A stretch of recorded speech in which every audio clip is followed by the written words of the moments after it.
목소리로 고백하겠습니다. 내 눈에 안 보여도 하나님은 일하신다. 한 번 더 고백하겠습니다. 내 눈에 안 보여도 하나님은 일하십니다.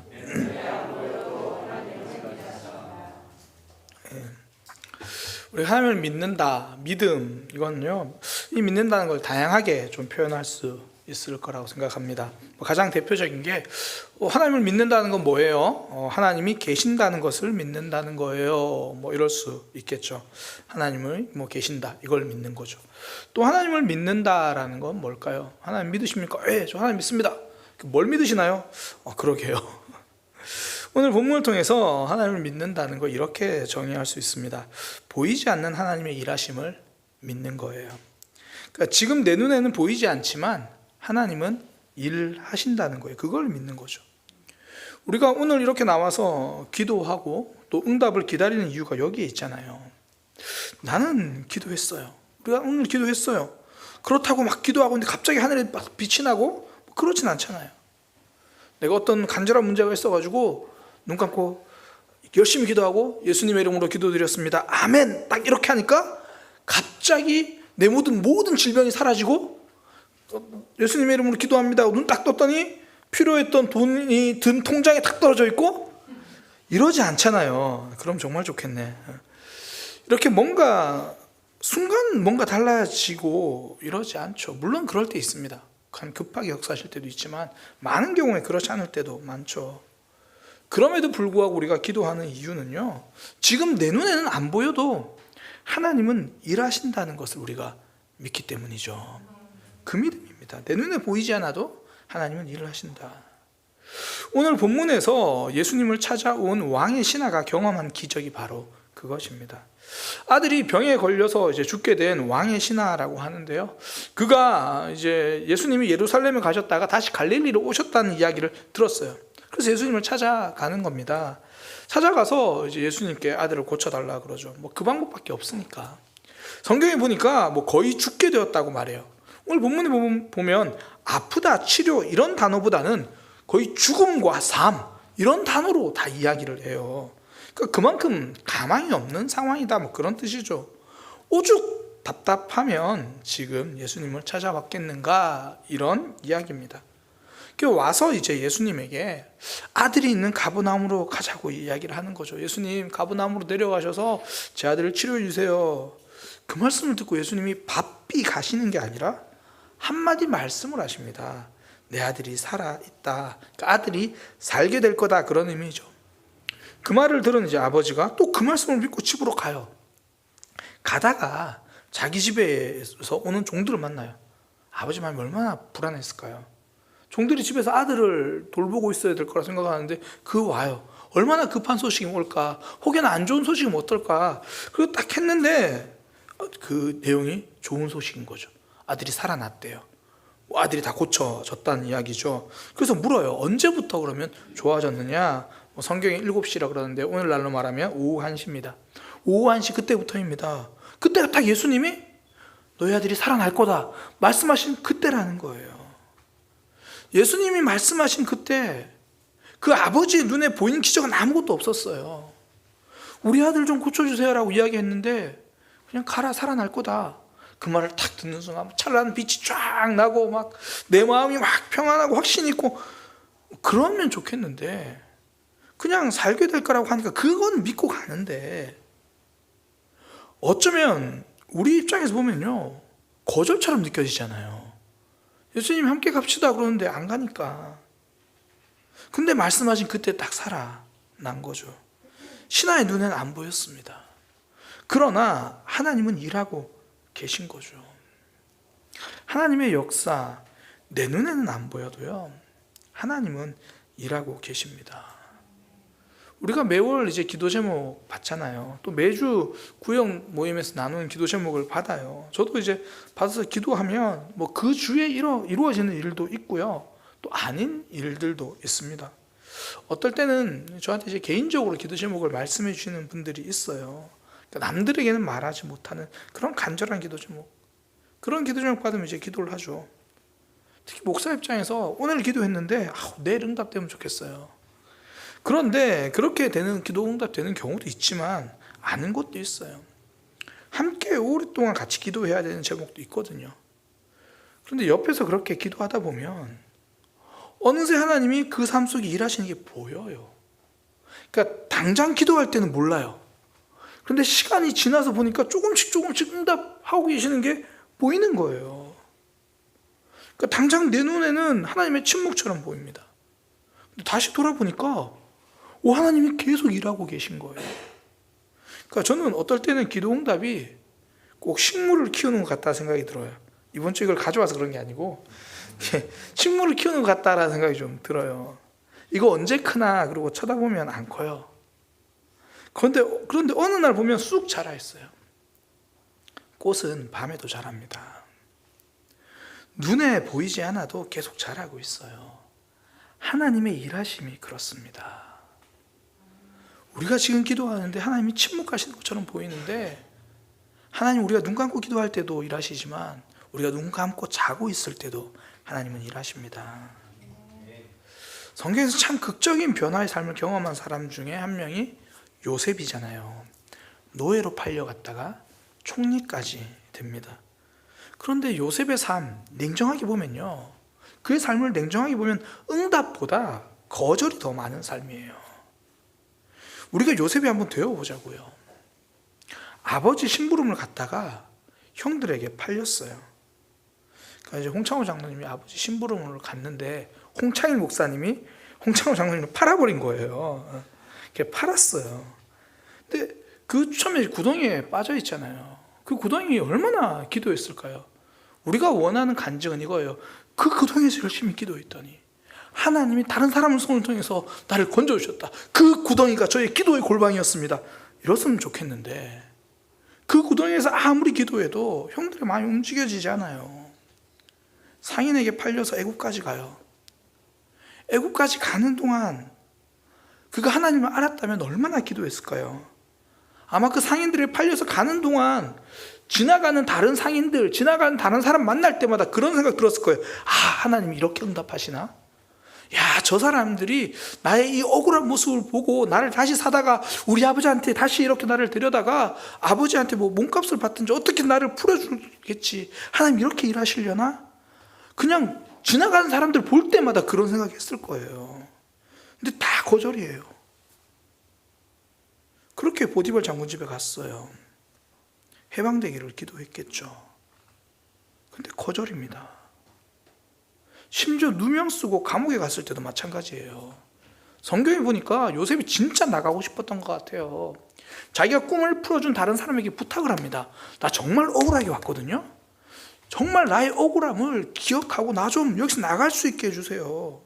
그렇게 사람 붙잡고 이야기할 정도니까 하나님께도 얼마나 기도했겠습니까? 다 거절이에요. 그렇게 꿈 해석해 준 사람이 나갔을 때 이제 하나님이 이 사람 통해서 일하시나 보다. 근데 그 사람은 잊어버렸대요.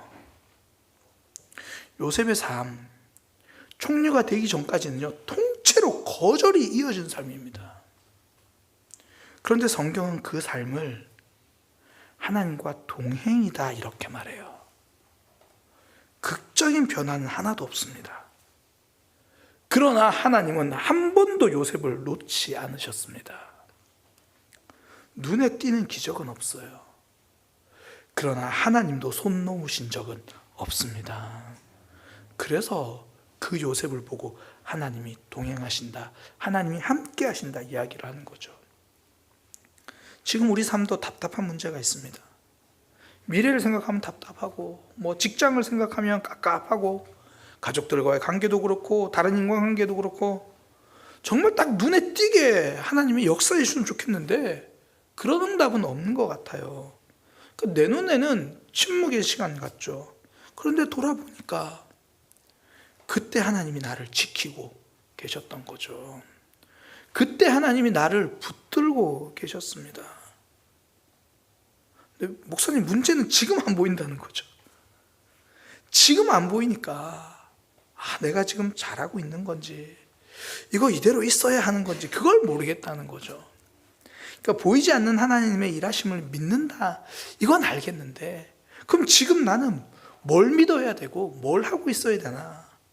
오늘 본문을 통해 두 가지를 함께 나누려고 해요. 첫 번째는 보이지 않는 이런 하나님 일하심을 믿고 있는 난 지금 뭘 해야 되나? 말씀을 붙드는 거예요. 예수님은 사람들이 눈에 보이지 않으면 믿지 않는다고 안타까워 하시거든요. 그때 그렇게 안타까워하신 내용이 오늘 본문에 나오는데, 그때 예수님 앞에 이 눈에 보기 전에 반응을 보이는 사람이 나와요. 이 왕의 신하거든요. 그는 예수님을 찾아와서 고쳐달라고 부탁을 합니다. 그런데 예수님의 반응은 찾아가심이 아니라 말씀이죠. 그러니까 살아날 것이다, 그 말씀뿐이에요. 근데 이 아버지는 또 그 말씀을 붙들어요.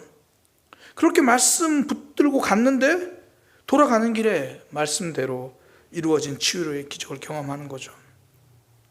지금 하나님은 어떻게 일하시는지 우리는 보이지 않아요. 그때 우리가 해야 할 것은 그렇게 말씀하시면 말씀 붙드는 거예요. 기다리라는 말씀이 선포되면 그냥 기다리고, 사랑하라는 말씀이 들려지면 사랑하고, 자리 지킴 말씀하시면 자리를 지키고. 그런데 문제는 그 말씀이 내 기도 제목과는 다른 응답이라는 거죠. 이거 내 기도에 대한 응답은 아닌데, 내 기도 제목은 직장 상사의 변화인데 하나님은 나에게 자리 지킴을 말씀하세요. 아브라함은 지금 아들이 눈앞에 보였으면 좋겠는데 하나님은 하갈을 통한 이스마엘은 아니라고 말씀하세요. 지금 더 기다리라고 말씀하십니다. 원래 내가 부서지는 게 신앙이에요. 말씀 붙든다는 건 내 생각이 부서지는 거예요.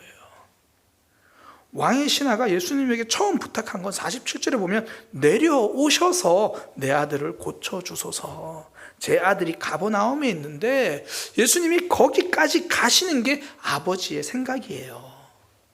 그런데 예수님은 말씀은 그냥 살아날 거다, 너 혼자 가도 된다, 그 얘기예요. 내 생각과 너무 다른 응답이죠.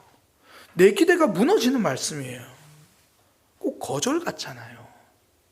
예수님, 지금 우리 아들이 죽게 됐으니까 빨리 같이 가서 고쳐주세요. 살아날 거야, 너 혼자 가. 거절 같잖아요. 그런데 그 말씀대로 갔더니 아들이 이미 그 시간에 다 나았어요. 하나님의 말씀은 동문서답 같을 때가 많습니다. 나는 이걸 원하는데 하나님은 저걸 말씀하세요. 그럼에도 불구하고 우리가 그 하나님의 말씀을 붙드는 이유는 내 눈에 보이지 않아도 하나님은 일하시기 때문이죠. 그래서 우리는 동문서답 같이 말씀하신 그 말씀을 붙드는 거예요. 그 말씀 붙드는 것, 내 생각이 부서지는 거예요. 모세에게 바로 왕에게 가라고 말씀하셨을 때 모세 생각은 안 될 거라는 거잖아요. 나는 못 간다는 거예요. 하나님 사람 잘못 보셨습니다. 그의 반응은 거절이에요. 그런데 하나님은 가라고 하십니다. 하나님 가라고 하신 그 말씀을 붙든다는 건 모세의 생각이 부서지는 거예요. 그래서 그 말씀 붙들고 갑니다. 그랬더니 하나님이 이미 일하고 계시는 거죠. 결국 자기 생각 내려놓고 말씀을 따라 애굽 갈 때 10가지 이적의 주인공이 돼요. 말씀에 모세의 생각이 부서질 때 기적이 우리 삶에 찾아옵니다. 우리는 미래를 기도하는데요, 하나님은 지금을 말씀하실 때가 있잖아요. 나는 직장 문제를 기도하는데 하나님은 내 신앙생활을 말씀하실 때가 있습니다. 나는 가족 문제를 놓고 기도하고 있는데 하나님은 오히려 내 모습을 놓고 말씀하실 때가 있죠. 그러면 그 말씀 붙들고 있으면 돼요. 나머지는 하나님이 일하십니다. 제가 오늘 말씀을 참 묵상하면서요, 하나님이 저한테 주신 마음이, 하나님, 저는 이 문제를 가지고 기도하는데 하나님이 이렇게 동문서답하신 이유는 이건 맡겨두라는 말씀으로 받아들이겠습니다. 하나님, 전 직장 상사가 변화를 위해서 기도하는데 저에게 자리 지킴을 이야기하신다면 직장 상사 문제는 맡겨두라는 말로 받아들이겠습니다. 하나님은 내 눈에 안 보여도 일하시기 때문이죠. 그래서 이제 우리가 하나님께 문제를 가지고 기도했는데 하나님이 동문서답하시고 다른 이야기 하시면 그 말씀 붙들고 이 문제는 맡겨두시기를 축복합니다. 이게 말씀을 붙드는 거예요. 내 눈에 다 보이지 않아도 하나님은 일하십니다. 그동안 우리는 무엇을 해야 합니까? 이제 말씀 붙드는 거예요. 내 생각 부수기입니다. 그때 내 눈에 보이지 않는 하나님의 일하심을 경험하게 되는 거예요. 오늘도 하나님이 말씀하셨습니까? 이번 한 주간 하나님이 내게 말씀 주셨습니까? 정말 내 속도 모르고 내 상황도 모르게 이상하게 말씀하셨습니까? 그거는 우리 속에 있는 문제는 하나님이 맡으시겠다는 거예요. 그 말씀 붙들고 살아가는 믿음의 삶이 되기를 소망합니다. 두 번째는요, 눈에 보이지 않는 하나님, 내 눈에 안 보이는 하나님 일하신다는데, 그런데 지금 하나님, 전 지금 너무 답답한데요. 두 번째 우리가 해야 될 것, 하나님의 신실하심을 기대하는 거예요. 신실하심, 이게 변함없으심, 그 말이죠. 어제나 오늘이나 내일도 변함없으신 그 하나님. 예수님께서 갈릴리에서, 그러니까 예루살렘에서 갈릴리로 돌아오셨을 때요, 그 예수님이 돌아오셨을 때 예수님 그렇게 말씀하세요. 선지자는 고향에서 인정받지 못할 거다. 그렇게 말씀하셨는데 오히려 정작 갈릴리 출신 사람들이 예수님을 따라요. 그 이유로 성경은 이렇게 기록합니다. 명절 중에 예루살렘에서 하신 일을 보았기 때문이다. 예수님이 갈릴리 가나 지역에 있을 때 요한복음에 보면 가나 혼인잔치에 기적을 행하시잖아요. 그리고 6월절이 되셔서 예루살렘에 가십니다. 그리고 예루살렘에서 예수님이 표적을 행하세요. 이적을 행하십니다. 이걸 본 사람들이 갈릴리까지 와가지고는 예수님을 받아들이는 거예요. 예루살렘에서 일하신 그 하나님이 지금 갈릴리 내 삶에서도 일하신다는 거죠. 지금 아직은 예수님이 다시 하신 일이 더 없어요. 아직은. 그러나 이전에 예루살렘 거기서 나의 과거에, 나의 어제 일하셨던 하나님을 아니까 오늘 그 하나님을 붙드는 거죠. 지금 하나님의 일하심이 안 보일 때가 있습니다. 그러면 어제를 보세요. 1년 전을 보세요. 하나님 과연 그때 손 놓고 계셨는가? 지금은 하나님이 나한테 말씀하시는 게 안 들릴 때도 있고, 지금은 하나님의 함께 하심보다 내가 나 혼자 이 문제를 씨름하고 있는 것처럼 느껴질 때가 있잖아요. 하나님 일하시면 안 보일 때가 있어요. 그럼 정말 2년 전에도 하나님 나에게 말씀하신 적이 없는가? 1년 전에도 하나님이 내게 말씀하신 적이 없는가? 그 과거에 일하셨던 하나님 지금도 일하신다는 거예요. 지금 내 눈에 하나님 일하심이 안 보이면 신실하신 하나님을 붙드시기 바랍니다. 갈릴리 지금 예수님 오셨는데 지금 뭐 하실지 모르겠으면 예루살렘에서 지난 시간에 뭐 하셨는지 보면서 지금 예수님 붙드는 거죠. 신앙은요, 과거의 공식으로 오늘의 문제를 푸는 거예요. 과거에 나를 인도하셨던 그 하나님의 인도하심의 공식 가지고 오늘의 문제를 푸는 겁니다. 다윗이 골리앗 앞에 설 수 있었던 이유가 그거잖아요. 내가 양을 지킬 때 그 사자와 곰에서 나를 건지신 그 건지심의 과거의 공식을 아니까 오늘 골리앗 앞에서 두려워하지 않습니다. 우리 삶에 늘 골리앗이 앞에 있잖아요. 관계, 미래, 불안함, 여러 가지 골리앗이 있는데 이거 아무리 돌 던져도 꿈쩍도 안 해요. 성경 말씀처럼 그냥 딱 한 방에 넘어지면 좋겠는데 아무리 돌을 던져도 아무리 기도해도 변화되지 않아요. 그러나 우리는 골리앗이 무너질 걸 어떻게 합니까? 2년 전에 하나님이 내 삶에 어떤 문제에 역사하셨잖아요. 그 하나님이 지금도 역사하시는 거예요. 신앙은 그 과거의 공식으로 오늘의 문제를 푸는 겁니다. 이스라엘 백성들이 왜 그렇게 광야에서 많이 넘어집니까? 광야에서 물이 없는 문제가 별개고 먹을 게 없는 문제가 별개고 그들의 삶에서 고기가 없는 게 다 별개 새로운 문제라고 생각해서 그래요. 딱 한 문제예요. 하나님이 공급하신다. 딱 한 문제예요. 하나님이 인도하신다. 하나님이 과거에 인도하셨던 그 공식 하나만 가지고 있으면 물이 없어도 그 공식으로는 그 문제가 풀립니다.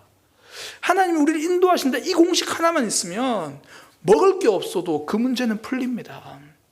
하나님이 우리를 인도하신다. 그 공식 하나만 있으면 지금 아말렉이 우리를 공격해도 이 문제는 풀립니다.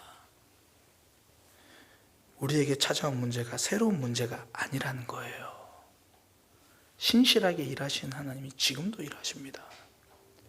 이 아들이 병든 이 아버지가 예수님께 찾아올 수 있었던 이유가 무엇입니까? 예수님이 예루살렘에 일하셨다는 소문을 들었을 거예요. 그게 아니라면 그 전에 가나 혼인잔치 때 예수님이 물로 포도주를 만드신 그 이야기를 들었을 거예요. 그 과거에 일하셨던 예수님을 아니까 지금 내 문제를 가지고 엎드릴 수 있잖아요. 하나님은 과거에 이미 우리에게 일하셨습니다. 이건 항상 약속이에요. 오늘도 일하신다는 거죠. 신앙은 과거의 공식으로 오늘의 문제를 푸는 겁니다. 그게 신실하신 하나님을 붙드는 거예요. 지금 내가 아무리 기도해도 때로는 내 눈앞에 하나님의 일하심이 안 보일 때가 있어요. 그러면 오늘 도대체 뭐 하시나 두리번거리지 말고 1년 전에 일하셨던 하나님을 다시 바라보시기를 소망합니다. 그 공식으로 오늘 문제 새로운 게 아니구나, 오늘도 여전히 하나님은 나를 위해서 일하시는구나, 우리는 바라볼 수 있는 거죠. 내 눈앞에 지금 당장 하나님의 일하심이 안 보여도 하나님은 일하십니다. 안 보여서 답답할 때 말씀 붙드세요. 동문서답 같을지라도 하나님 그걸 통해 일하십니다. 또 하나, 신실하신 하나님, 과거의 내 삶을 일하셨던 그 하나님 오늘 일하실 겁니다. 그 하나님을 경험하는 믿음의 삶 되기를 소망합니다. 기도하겠습니다.